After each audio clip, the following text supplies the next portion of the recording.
नमस्कार मित्रों, सज्जनों तथा माननीय जनों, आप सभी को आज की टॉपिक में स्वागत है। आज हम ये जानने की प्रयास करेंगे कि श्री कृष्ण द्वारा अर्जुन को दिए गए उपदेश में मृत्यु पश्चात का रहस्य का वर्णन को कैसे, किस तरह और क्या बताया गया है। भगवत गीता, मृत्यु के बाद क्या होता है। भगवान श्री कृष्ण अर्जुन को गीता का ज्ञान दे रहे हैं। अर्जुन पूछता है, हे त्रिलोकीनाथ, आप आवागमन अर्थात पुनर्जन्म के बारे में कह रहे हैं। इस संबंध में मेरा ज्ञान पूर्ण नहीं है। यदि आप पुनर्जन्म की व्याख्या करें तो कृपा होगी। कृष्ण बताते हैं, इस सृष्टि के प्राणियों को मृत्यु के पश्चात अपने अपने कर्मों के अनुसार पहले तो उन्हें परलोक में जाकर कुछ समय बिताना होता है, जहां वो पिछले जन्मों में किए हुए पुण्य कर्मों अथवा पाप कर्म का फल भोगते हैं। फिर जब उनके पुण्यों और पापों के अनुसार सुख दुख को भोगने का हिसाब खत्म हो जाता है, तब वो इस मृत्युलोक में फिर से जन्म लेते हैं। इस मृत्युलोक को कर्मलोक भी कहा जाता है, क्योंकि इसी लोक में प्राणी को वो कर्म करने का अधिकार है जिससे उसकी प्रारब्ध बनती है। अर्जुन पूछते हैं, हे केशव, हमारी धरती को मृत्युलोक क्यों कहा जाता है। कृष्ण बताते हैं, क्योंकि हे अर्जुन, केवल इसी धरती पर ही प्राणी जन्म और मृत्यु की पीड़ा सहते हैं। अर्जुन पूछता है, अर्थात दूसरे लोकों में प्राणी का जन्म और मृत्यु नहीं होती। कृष्ण बताते हैं, नहीं अर्जुन, उन लोकों में न प्राणी का जन्म होता है और न मृत्यु, क्योंकि मैंने तुम्हें पहले ही बताया था कि मृत्यु केवल शरीर की होती है, आत्मा की नहीं। आत्मा तो न जन्म लेती है और न मरती है।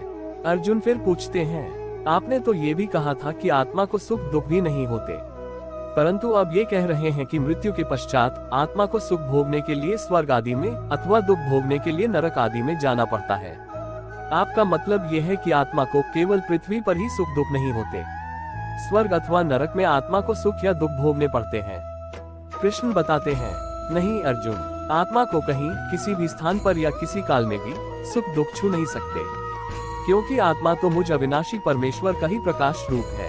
हे अर्जुन, मैं माया के अधीन नहीं, बल्कि माया मेरे अधीन है और सुख दुख तो माया की रचना है।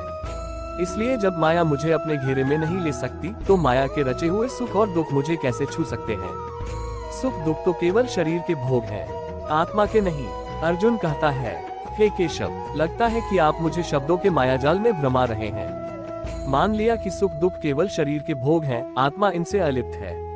फिर जो शरीर उनको भोगता है उसकी तो मृत्यु हो जाती है, वो शरीर तो आगे नहीं जाता। कृष्ण कहते हैं, जीवात्मा क्या है। अर्जुन पूछता है, जीवात्मा। कृष्ण कहते हैं, हाँ पार्थ, जीवात्मा। अर्जुन बोले, ये जीवात्मा क्या है केशव। कृष्ण कहते हैं, मृत्यु के बाद क्या होता है देखो, जब किसी की मृत्यु होती है तो असल में ये जो बाहर का स्थूल शरीर है केवल यही मरता है। इस स्थूल शरीर के अंदर जो सूक्ष्म शरीर है वो नहीं मरता। वो सूक्ष्म शरीर आत्मा के प्रकाश को अपने साथ लिए मृत्युलोक से निकलकर दूसरे लोकों को चला जाता है। उसी सूक्ष्म शरीर को जीवात्मा कहते हैं।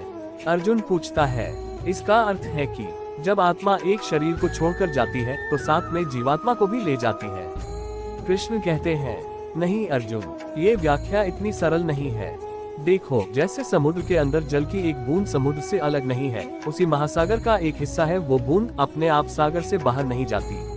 हाँ, कोई उस जल की बूंद को बर्तन में भरकर ले जाए तो वो समुद्र से अलग दिखाई देती है। इसी प्रकार सूक्ष्म शरीर रूपी जीवात्मा उस आत्म ज्योति के टुकड़े को अपने अंदर रखकर अपने साथ ले जाता है। यही जीवात्मा की यात्रा है जो एक शरीर से दूसरे शरीर में, एक योनि से दूसरी योनि में विचरती रहती है। मृत्यु के बाद क्या होता है सुन अर्जुन, इस शरीर में एक सूक्ष्म शरीर समाये रे, ज्योति रूप वही सूक्ष्म शरीर तो जीवात्मा कहलाए रे। मृत्यु समय जब ये जीवात्मा तन को तज कर जाए रे, धन दौलत और सगे संबंधी कोई संग ना आए रे, पाप पुण्य संस्कार वृत्तियां ऐसे संग ले जाए रे, जैसे फूल से उसकी खुशबू पवन उड़ा ले जाए रे। संग चले कर्मों का लेखा जैसे कर्म कमाए रे, अगले जन्म में पिछले जन्म का आप हिसाब चुकाए रे।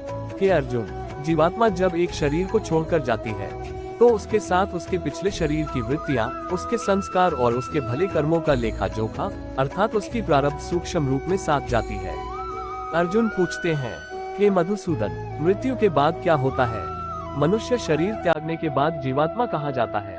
कृष्ण कहते हैं, मानव शरीर त्यागने के बाद मनुष्य को अपने प्रारब्ध अनुसार अपने पापों और पुण्यों को भोगना पड़ता है।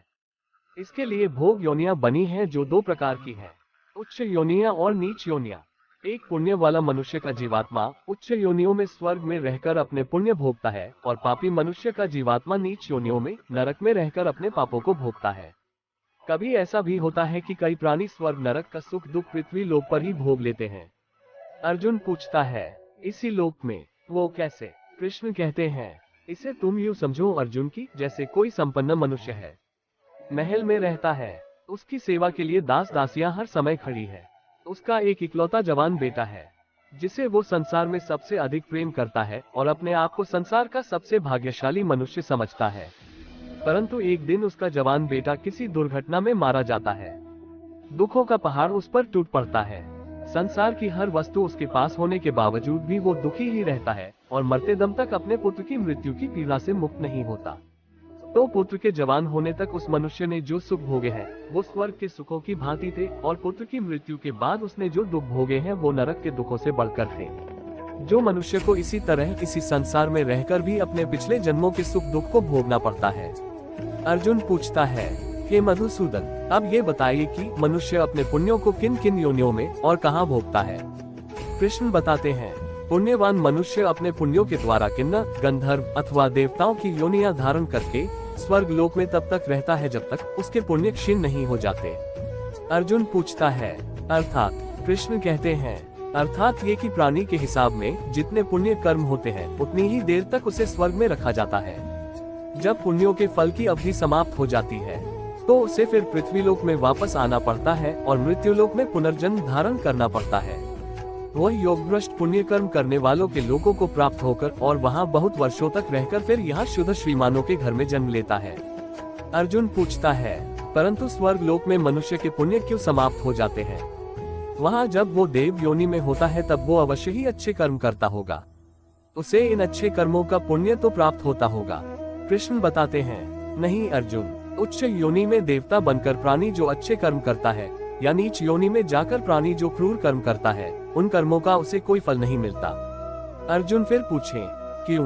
कृष्ण कहते हैं, क्योंकि वो सब भोग योनियां है, वहाँ प्राणी केवल अपने अच्छे बुरे कर्मों का फल भोगता है। इन योनियों में किए हुए कर्मों का पुण्य अथवा पाप उसे नहीं लगता। हे पार्थ, केवल मनुष्य की योनि में ही किए हुए कर्मों का पाप या पुण्य होता है, क्योंकि यही एक कर्म योनि है। अर्जुन पूछते हैं, पाप पुण्य का लेखा जोखा कैसे होता है? इसका अर्थ ये हुआ, यदि कोई पशु किसी की हत्या करे तो उसका पाप उसे नहीं लगेगा और यदि कोई मनुष्य किसी की अकारण हत्या करे तो पाप लगेगा। परंतु ये अंतर क्यों? कृष्ण कहते हैं, इसलिए कि पृथ्वी लोक में समस्त प्राणियों में केवल मनुष्य ही एक ऐसा प्राणी है जो विवेकशील है, वो अच्छे बुरे की पहचान रखता है। दूसरा कोई भी प्राणी ऐसा नहीं कर सकता। इसलिए यदि सांप किसी मनुष्य को अकारण भी डस ले और वो मर जाए तो सांप को उसकी हत्या का पाप नहीं लगेगा। हमें यह उम्मीद है मित्रों और सज्जनों, आप लोगों को आज की बातें पसंद आई होगी। कृपया वीडियो को लाइक, शेयर, कमेंट और चैनल को सब्सक्राइब भी जरूर करें। फिर अगले वीडियो में ऐसे ही कुछ और रोचक भरी विषय लेकर मिलेंगे। तब तक आप सबको श्री भगवान का शुभाशीष प्राप्त होते रहे। जय श्री कृष्ण। राधे राधे कृष्ण।